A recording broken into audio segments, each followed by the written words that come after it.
Newton here to answer questions you guys have for him. Just a reminder to use the raise hand button if you have questions for Cam.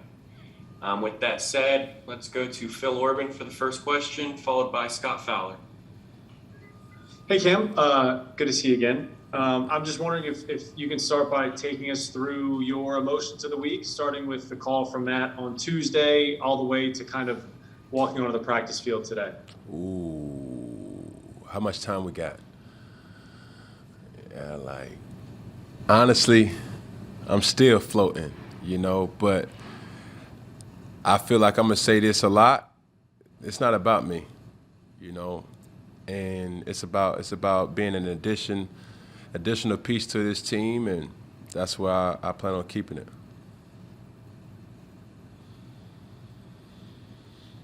Cam, it's good to see you again. Welcome back. What in your mind do you have to prove, or does the team have to prove? And I guess basically, why did you come back to this squad, this franchise? Because when you thought about the question and you asked yourself personally, what are you looking to in a team? One of them, not in no particular order, is are they a contender? Right. Number two is, what's the chances?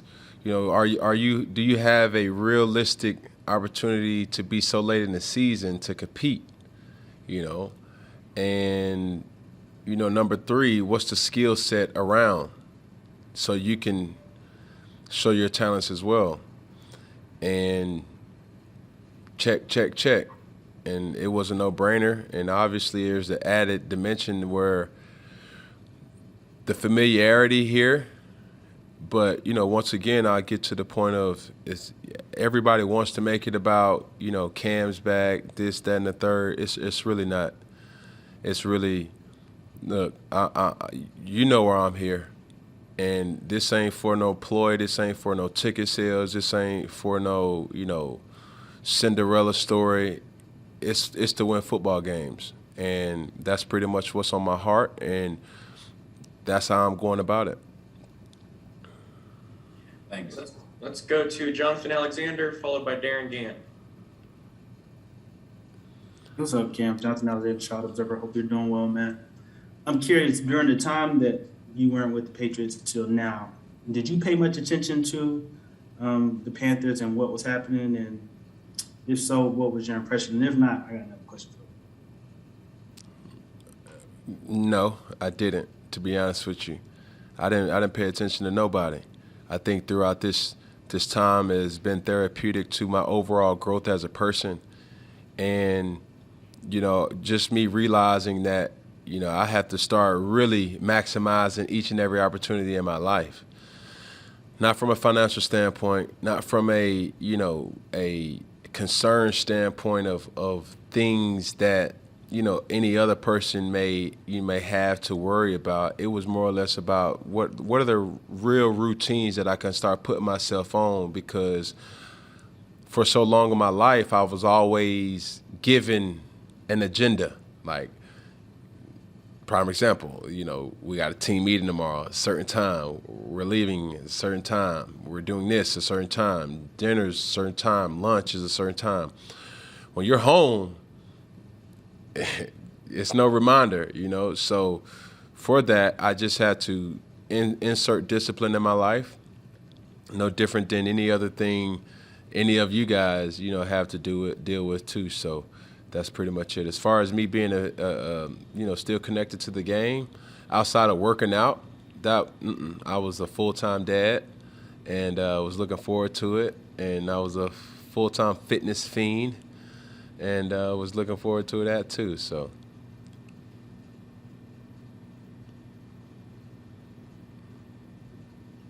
Go ahead, Darren.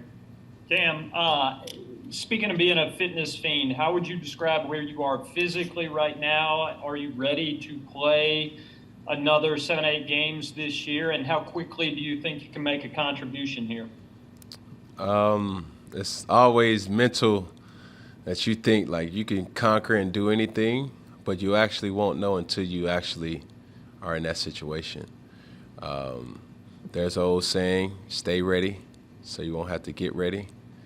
And safe to say, I've been staying pretty ready.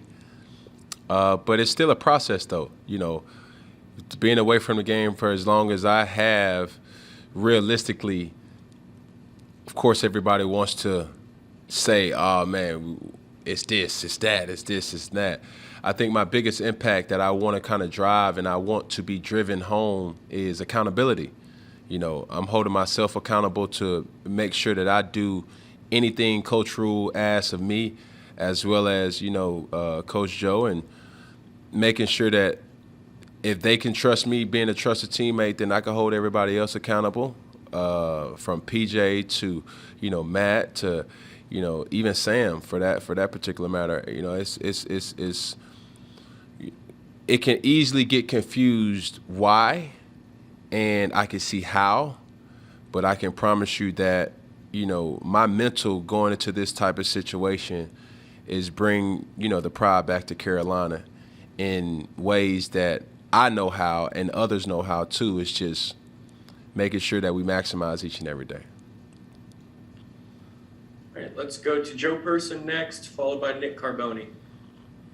Cam, good to see you. Been a while. Yes, sir.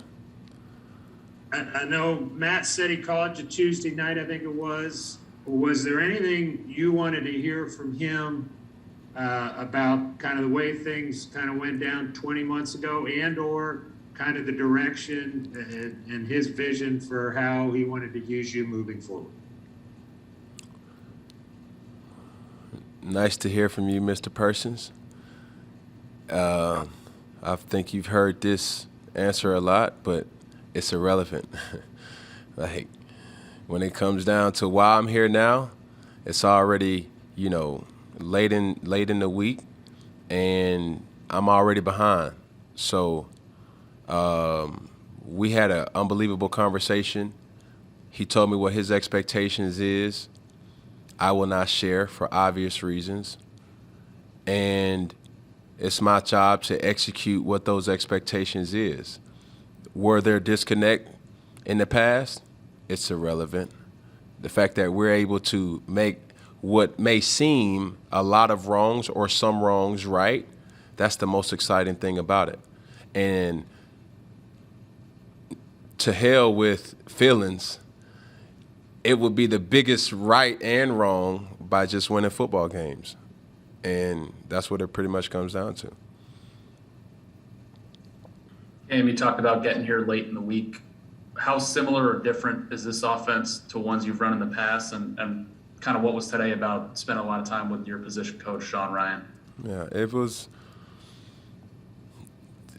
getting into the groove of things. This is a whole different system, from the practice style to by just winning football games. Everything that comes with, the game of football. So it doesn't matter how many years you've been playing in the NFL, differences are what differences are. And, from going over simplistic things as formations, going over simplistic things of what's the next period, going over simplistic things as, who's that person, in the huddle next to you. So it's a lot of things that I got to get fast-tracked on, and I'm looking forward to the process. Let's go to Sheena Quick, followed by David Newton. Hi, Cam. Sheena Quick here. A lot of the questions I had have already been asked, but part of what was such a huge part of who you were in Charlotte is your community work. A lot of the fans, I know it's only been a day, things are still marinating, but can they expect Santa Cam and the Thanksgiving work that they've become so familiar with during your time here in Charlotte? Man, I see that you jumping out just like your last name, Quick, huh? So my cup is runneth over right now, Miss Quick. Trust and believe that, all my energy and everything that I'm focused on right now is making sure that the reason why I'm here in Carolina is the number one, to perform, and then philanthropy will follow. I can promise you that.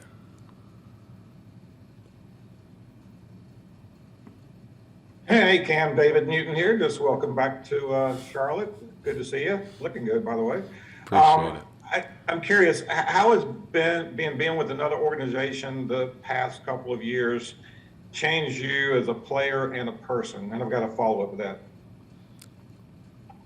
I mean, words can't even explain.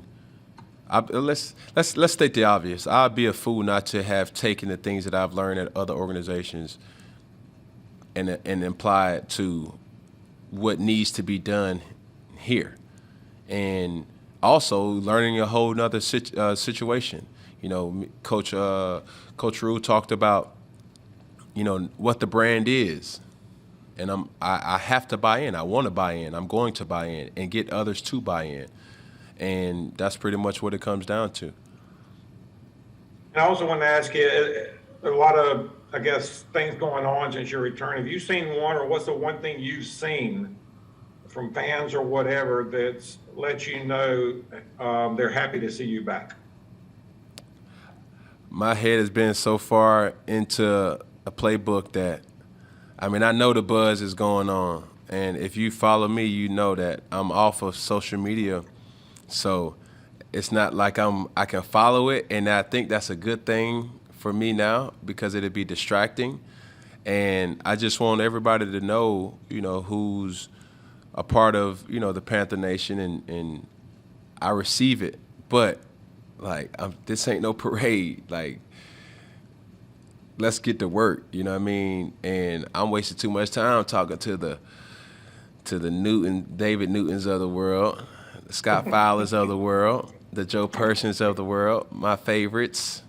And, you know, it's really an opportunity for me to get better, like I say. So, I mean, I'm excited to be back. I want it to be back. And for me to be in a position like this that has so many obviouses, it makes sense. Appreciate it. All right, let's go to Ellis Williams, followed by Chris Jenkins. Hey Cam, Ellis Williams, Charlotte Observer. Nice to virtually meet you. I'm wondering just your overall thoughts on this roster. When you look at it, you know, things have changed since you left, of course. So what made you think this is a winning situation? What convinced you? Well, it really comes down to everybody living up to, you know, the best version of themselves. And a lot of that comes with leadership. A lot of that comes with accountability. A lot of that comes with just want to. So a little bit of both, a little bit of all three, a little bit of just one. That's what it comes down to. I mean, they started on fire for a reason, and it wasn't just by one person. You know, they started on fire because it was a collective group of great football being played. How we got to 4 and 5, it's irrelevant. But here moving forward, you know, it's just all about accountability and performing. So the roster speaks for itself. We know what we have, and it's not about, you know, trying to prove more than saying to yourself, like, man, I'm not going to let you down. I'm not going to let you down, and you can trust me and hold me accountable. And one more thing real quick. DJ mentioned working out with you in Atlanta. How have you seen him grow and improve since 2019 when you were working with him at first? Yeah, well, I've been following now. Yeah. You know, I left him. He was Simba, you know, and I wouldn't even say he Mufasa now, because that still belonged to me. But that was a joke, man. But yeah, when I left DJ, man, he was a young pup, man, and I just feel like for him, it's great that he's playing with that confidence, that he's feeling himself in a good way, and I want him to feel himself even more, because once he get it, once Robbie gets it, once I mean, we already know about C-Mac, but once those guys that, you know, the reason why they're here, or the reason or their worth to this offense, they start getting it, you know, we'll be fine. All right, man. Appreciate it. Hey, Cam, Chris Jenkins. I'm a little disappointed I didn't make your list, but good to see you back nevertheless. You a good guy, Chris. You a good guy. I'm just playing. Look, the other guys just be on the fence. You know how they have a way with words. You know. We know that. So hey, Cam, if you could. I got to get them some vegetables or something, man, to get them back in good graces. So hopefully they don't have a way with words with this one. Okay.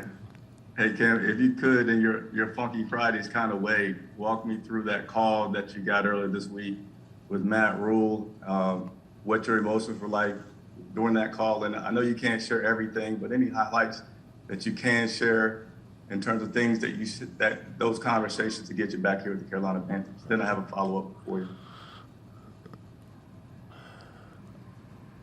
you. You know, sometimes when you look at the caller ID growing up, because then, you know, the kids don't necessarily have caller ID now, but now they got caller ID on the cell phone.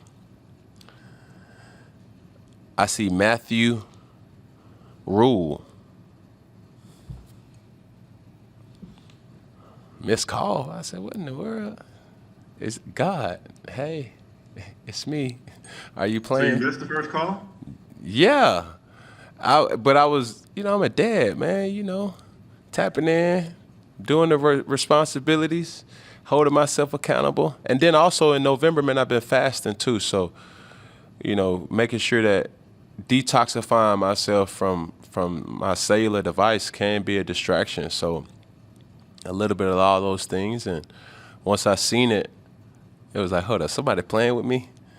And you know, when we talked, it was very exhilarating to just, you know, hear his voice. And you know, I'm in a position now, man, that it could easily just be, you know, about Cam, like da da da da. I don't. This not that type of vibe, man. You know, I'm happy to be here. I want everybody to know that I'm happy, but bruh, it's time to win. We got a big game coming up, and you know, as far as that goes, it's a must win. So that's where all energy is. I mean, I know you guys got a job to do. It's Friday. I'm not pretty sure how many people read the paper on Saturdays, but Well, then my follow-up, Cam, is that in New England, when you left there and weren't going to get the starting job, it was maybe a sense that you would have too much of a personality to be second. Now, we have pending Sam Darnold coming back. How would things be different here in Carolina and you not have to deal with that same situation? all my energy is focused on trying to make this team better. We 4-5 right now. Got an opportunity on Sunday to become 1-0, as so many signs around here says and states. And that's pretty much what it's all about. Speaking on the past, it's irrelevant. Speaking on the future, it's irrelevant. And I'm just focusing on the present right now and trying to maximize that. Thank you. All right, let's go to Steve Reed and then Brett Jensen. Hey, Cam, I had a different question, but just to follow up on Chris's. So what were you doing when you saw that phone call? Were you playing ball with the kids or cooking dinner? What were you doing exactly? It was Taco Tuesday. You were making tacos or ordering tacos? Nah, ordered tacos. Okay. Yeah, it was Taco Tuesday, you know. And I've been real heavy on them tacos. Not heavy, but like not heavy as in eating a lot, but heavy and like really looking forward to it. You feel me? Yep. So. You had to put those on hold, huh? Fortunately. I was going to ask you, this is kind of a new scenario for you. I mean, you've always been with the team to start the year and have had time to prepare. I mean, you got new appreciation for quarterbacks that come in the middle of the season, and how much work it takes to kind of cram and to catch up like you're having to do right now. You just got to be a pro, and you got to be realistic with expectations, and that's why this conversation is so important for people to understand. You know, when that time does come, you know, people must realize, I must first realize, like, man, you got to be realistic. Like, you haven't pushed your body to really take on the girth of what's going to be asked of you. Mentally, you're going to be like, man, I'm me. But physically, it's like, you know, it is what it is. Hopefully, you know, I've been, you know, doing the right things, or the situation is what it is. But, you know, I'll be ready. I pride myself on being ready and being realistic with what the expectation is and performing when that opportunity presents itself. Cam, I'm curious. This year, there's been at least 7 teams that lost their starting quarterback for many games. Maybe a team or two reached out to you, but were you surprised that you were still a free agent up until a couple days ago? And I got to follow up after that. Thanks. No, it's a lot of those questions. I know you guys have questions and concerns, but where I'm at right now, mentally, physically, spiritually, no energy in those on that specific question. It's just more or less trying to be the best version of myself for the Carolina Panthers during this season. And my follow-up to that related is, do you feel like you had to get vaccinated in order to be signed by a team? Do you think that was like a mandatory thing? I wouldn't necessarily say that, but everybody's opinion is what everybody's opinion is, and I just hope that everybody respects everyone's opinion. It can become, somewhat judgmental, and if anybody knows me, no, I don't judge. There's been situations where people who have gotten it, they're fine, and there's been people who have gotten it, hasn't been fine.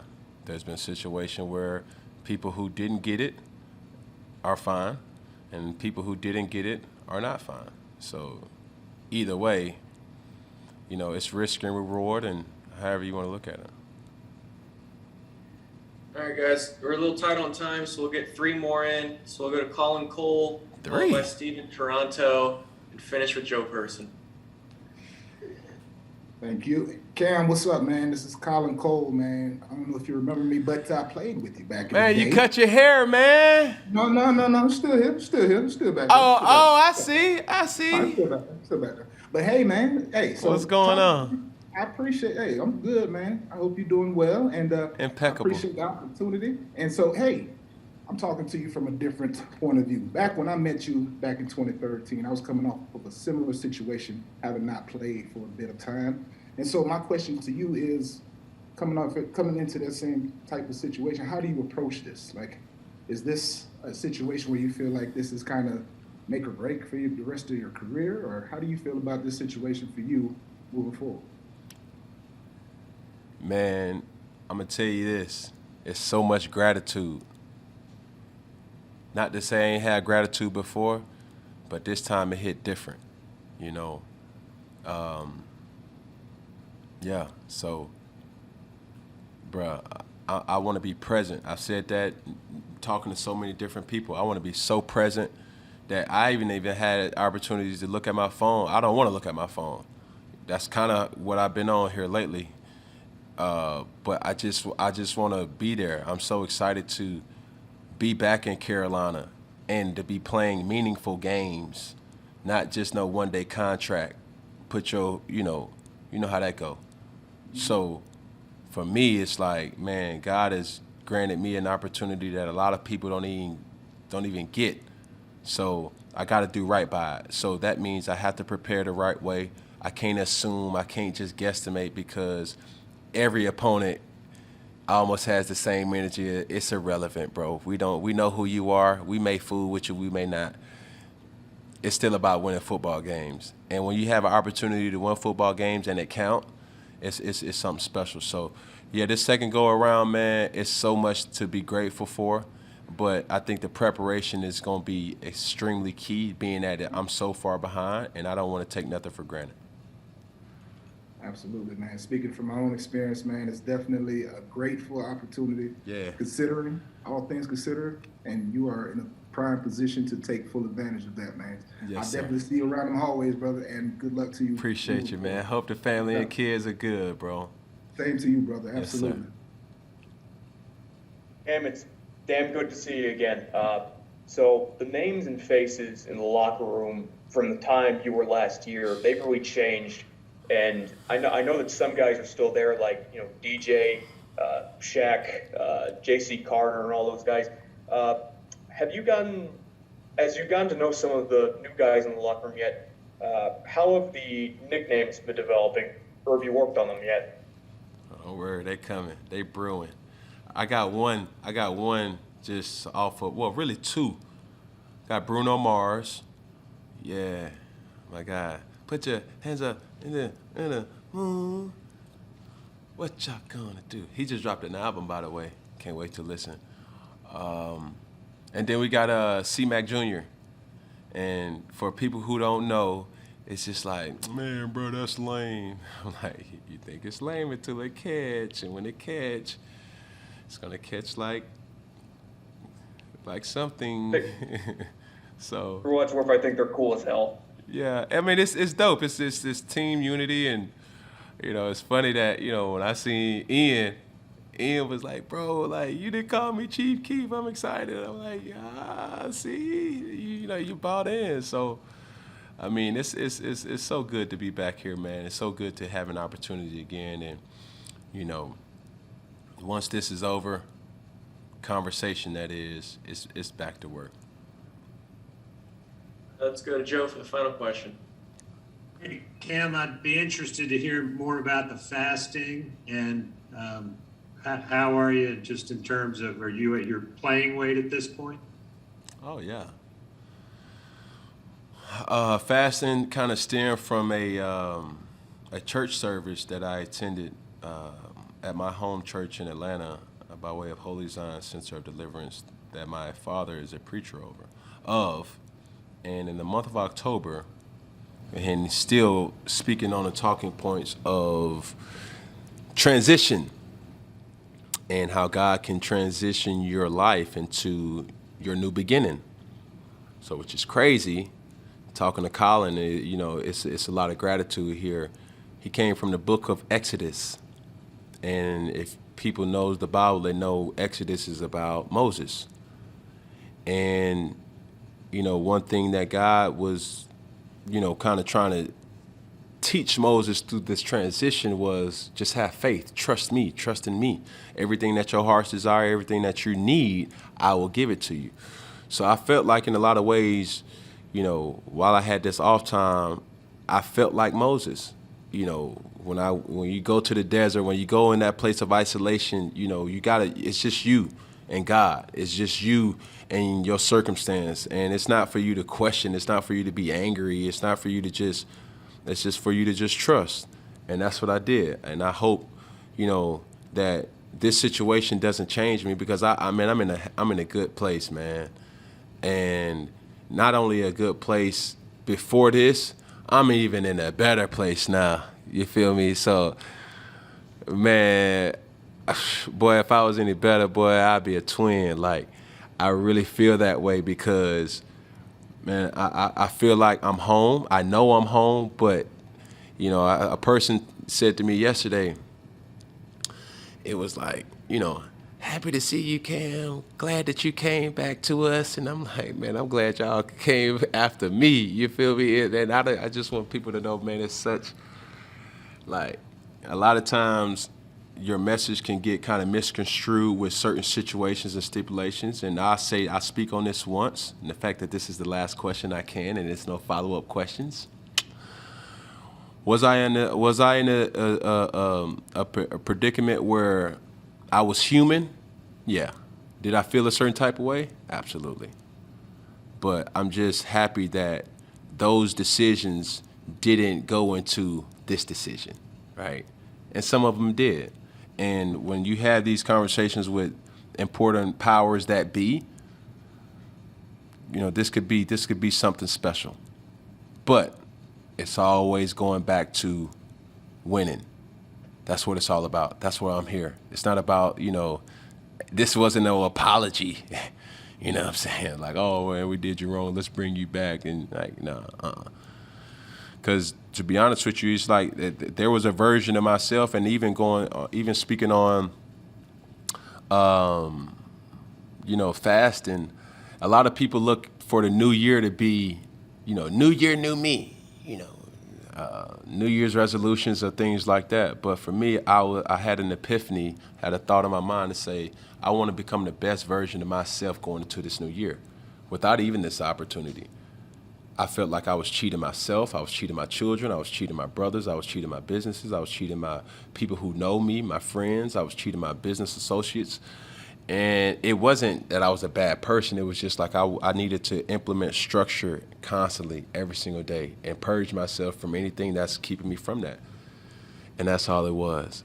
So without further ado, I will say something that I've been wanting to say for a long time. Keep pounding. All right, guys. Thank you all for joining.